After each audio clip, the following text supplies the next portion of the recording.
Kwa jina la Baba na la Mwana na la Roho Mtakatifu. Amina. Ee Bwana Mungu, tunasema asante kwa ajili ya mwaka huu 2025 ambao tunaenda kumaliza. Tunasema asante kwa kila kitu. Hatujui ni yapi ambao tutakutana 2026, lakini tunatabasamu na kufurahi mbele yako kwa sababu tuna matumaini makubwa dhidi yako.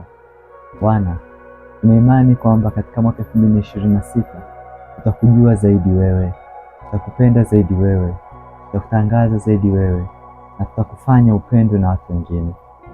Tunakuomba ulinzi wako katika mwaka mzima, utulinde dhidi ya kila aina ya uovu. Mwaka mzima upate kushamili kwa pendo na baraka zako. Mwaka mzima upate kuwa ni mwaka wa kufanikiwa katika kazi ya mikono yetu, mwaka wa mafanikio na nuru tele katika kila penye giza. Bwana, katika mwaka uliopita, katika mwaka ambao tumeumaliza 2025, tumejikwaa mahali pengi, tumekosea sana. Sasa katika mwaka 2026 tunajipanga kuwa watoto wako kweli, tunajipanga kukupenda kwa pendo takatifu lenye kuwaka kama lako unaotupenda sisi.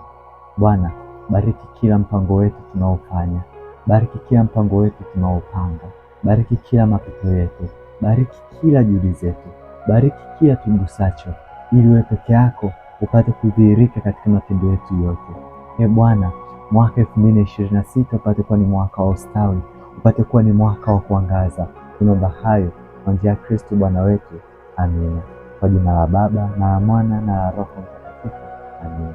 Nakutakia mwaka 2026 upate kuwa ni mwaka mwema mwenye mafanikio tele, upate kuwa ni mwaka wenye baraka na neema tele maishani mwako na maisha ya marafiki zako, jirani zako, watoto wako, ndugu zako, na daima upate kuangaza. Tumsifu Yesu Kristo.